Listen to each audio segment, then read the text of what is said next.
Buenos días, jóvenes, buenas tardes. Hoy estamos a un día del examen del capítulo de conservación de momento lineal y conservación de momento angular. Vamos a recapitular un poquito lo que vimos en la clase pasada, que nos tocó ver lo de principio de conservación de momento angular. Nada más voy a retomar las definiciones y después vamos a ir a algunos ejemplos muy sencillos y después les voy a dejar un problema que voy a presentar en un siguiente video. Bien, entonces recapitulando, recordamos que el momento angular está definido a partir del producto cruz entre el vector posición r y el momento p. ¿Okay? Y la torca está dada por el producto cruz entre el vector posición y la fuerza. Entonces estos dos conceptos están íntimamente ligados porque cuando hay una variación en el tiempo de la torca, cuando hay una variación en el tiempo del momento angular, se genera una torca, ¿no? Como cuando movemos o abrimos una puerta que está empuñada con unas bisagras, al moverla generamos un movimiento rotacional y eso es lo que mide esencialmente el momento angular, ¿no? El movimiento rotacional causado por una torca.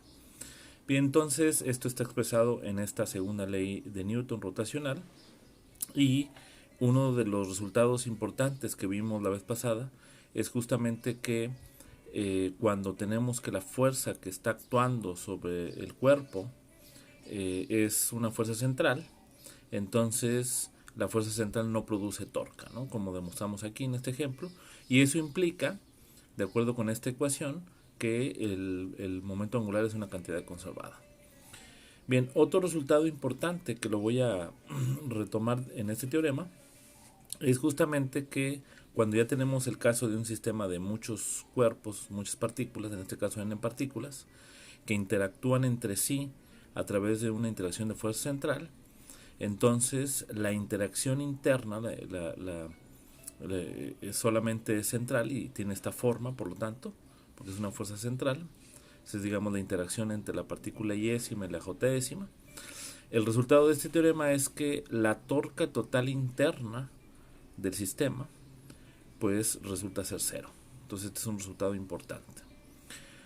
También otro resultado que vimos la vez pasada que es muy interesante es también el sistema de muchas partículas interactuantes cuando tenemos fuerzas centrales de interacción entre ellas y además hay una torca total externa denotada en este caso por esta n sub ext, que se refiere a lo externo, ¿no? Entonces el resultado básicamente en este caso particular es que la ley de movimiento que describe el momento angular cumple con esta ecuación, es decir, que la derivada con respecto al tiempo del momento angular respecto al centro de masa es igual a la torca total externa, ¿no? Recordemos que en este caso el momento angular del centro de masa, el momento angular total está dividido entre el momento angular del centro de masa más esta cantidad, que es un momento angular de todo el sistema respecto a un sistema de referencia arbitrario, que es el vector del centro de masa respecto al sistema arbitrario, cruz el momento total del sistema. Ahora, cuando está medido respecto al sistema, respecto al centro de masa, pues este R centro de masa es igual a cero. Entonces por eso aquí nada más queda J centro de masa. Bien, como un corolario, cuando no hay fuerzas externas, pues entonces el momento angular total, Jz centro de masa, que es el medido respecto al centro de masa, es una cantidad conservada. Entonces ahora vamos a pasar a ver unos ejemplos muy sencillos y después vamos a ver el problema. Entonces en este caso el significado geométrico del momento angular, imagínense que tenemos un cuerpo que se mueve en esta trayectoria azul. Entonces, respecto a un cierto marco de referencia, de hecho aquí lo voy a poner aquí un marco de referencia O. Este sería el marco de referencia. ¿Ok? Respecto a este vamos a medir el radio vector. Entonces uno puede interpretar el momento angular de la siguiente manera y vamos a dar un significado geométrico. digamos que respecto a este origen O, vamos a medir la posición de la partícula, ¿ok? Aquí en R, y después de un tiempo, pues va a desplazarse la partícula en alguna trayectoria, y entonces va a haber un desplazamiento delta R, ¿ok? Entonces estos de acá pues son vectores, ¿no? Y uno puede formar esta cantidad que es un medio de R cruz delta R. Uno puede ver simplemente por las unidades que esto tiene unidades de área. En efecto, si nosotros tomamos la magnitud de esta cantidad, esto nos da el área, y de hecho es el área del triángulo en naranja que está mostrado aquí. Entonces, en ese sentido, podemos decir que este delta S vector es como un vector de área, ¿ok? Porque tiene las unidades de área. Ahora, de hecho, la dirección de este vector pues apunta en dirección perpendicular a la superficie donde yace el triángulo. Ahora, como la partícula está en movimiento, pues el área de este triángulo va a ir cambiando con el tiempo. Entonces, con eso podemos determinar cuánto es la derivada de este vector de área S con respecto al tiempo.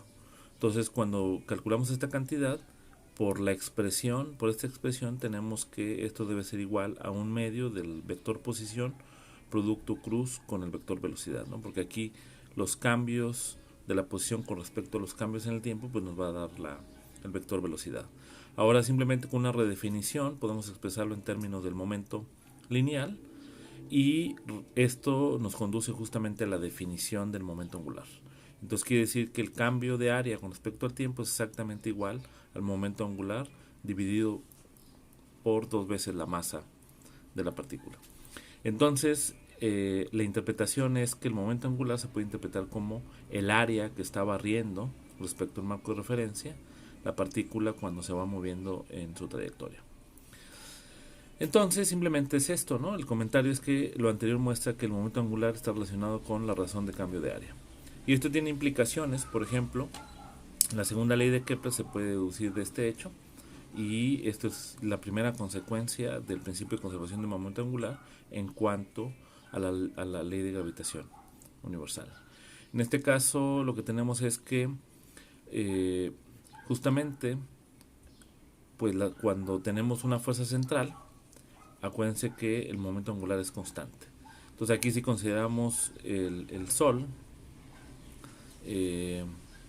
digamos, de acuerdo con la primera ley de Kepler, pues las trayectorias son elípticas. Entonces consideramos el Sol en uno de los focos, y lo que vamos a tener, pero incluso este resultado es independiente de que asumamos que la trayectoria es elíptica, ¿no? Vamos a decir que es una trayectoria cerrada. El punto fundamental es que cuando yo estudio el área que barre la línea que va dirigida desde algún punto en la trayectoria al Sol y el planeta, el área que barre hasta otro punto, ¿sale? Barre áreas iguales en tiempos iguales, ¿no? Y eso básicamente se puede deducir del hecho de que tenemos esta relación que obtuvimos en la diapositiva anterior, y como J es igual a una constante, entonces de aquí se concluye que el cambio en el área es proporcional al cambio en el tiempo, ¿no? Que esto es justamente lo que establece la segunda ley de Kepler, es decir, que la línea que une el planeta con el Sol barre áreas iguales en intervalos iguales de tiempo. Y esto es una consecuencia del principio de conservación del momento angular. Ahora, con el principio de conservación del momento angular no es posible todavía deducir que las órbitas son elípticas. De hecho, se requiere ya del principio de conservación de energía y el principio de conservación del momento angular, todo en conjunto, y se puede deducir justamente que las órbitas son elípticas. Pero entonces vamos a partir ahorita por lo pronto de que la órbita es elíptica, y vamos a llegar a otra conclusión.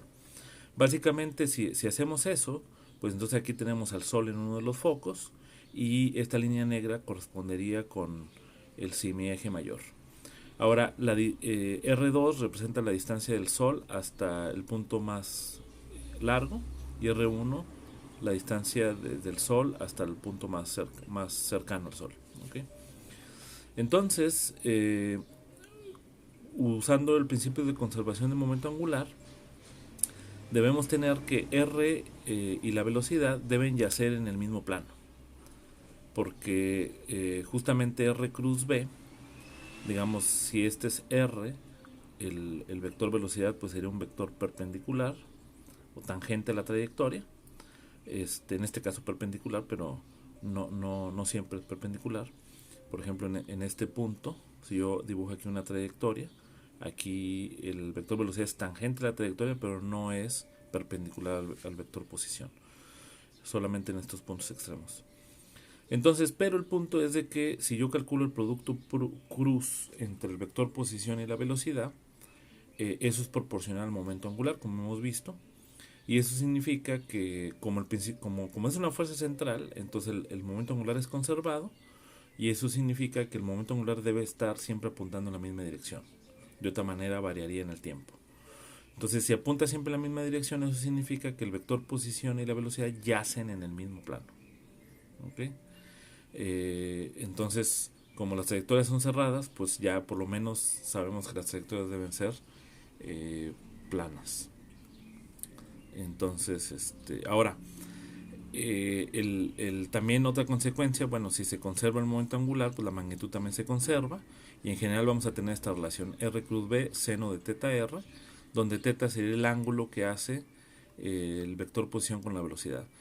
Sin embargo, si nos fijamos en los puntos extremos, que son los que he dibujado aquí en esta imagen, el ángulo teta I sí vale 90 grados, y por lo tanto seno de 90 vale 1, y entonces vamos a tener que la cantidad R por B en estos dos puntos es constante. ¿Okay? Es la misma, ¿no? En estos dos puntos, ¿no? Porque esto de por sí es constante. Entonces, eso significa que para estos dos puntos en particular, R1B1 es igual a R2B2. Es una consecuencia matemática de este argumento. Pero la importancia de esto es que como R1 es menor que R2, entonces eso significa que B2 es menor que B1. Esto es que cerca del Sol, la velocidad del planeta es mayor que la velocidad que tiene el planeta lejos del Sol. ¿Sale? El planeta viaja a una mayor velocidad en el punto que en el punto cercano que en el punto más alejado. Entonces, esta es una manera alternativa de demostrar este hecho, como lo habíamos hecho la vez pasada usando el principio de conservación de energía. Bien, con esto terminamos los ejemplos y un problema que les voy a dejar de tarea por un ratito, y ahorita voy a subir el video donde voy a meter la solución, es el siguiente. Imagínense que tenemos una partícula que está constreñida a moverse en el interior de un hemisferio esférico, de un hemisferio. Inicialmente parte con una velocidad que es paralela al plano en donde está el hemisferio, con una velocidad v0, y entonces la partícula va a empezar a moverse y va a tener esta trayectoria. Entonces la pregunta es, ¿cuál es la altura, cuál es la profundidad a la que llega la partícula? ¿Llega hasta el fondo? ¿Llega a una altura h? Entonces aquí es lo que dice el problema básicamente, ¿no? O sea, una partícula es impulsada horizontalmente con velocidad v0 dentro de este casco semiesférico liso de radio r en contacto con la superficie interior. Desde un punto de vista localizado en el borde del casco, ¿no? O sea, aquí parte la partícula. Entonces la pregunta es, calcule la altura h que descenderá la partícula antes de volver a subir por el casco.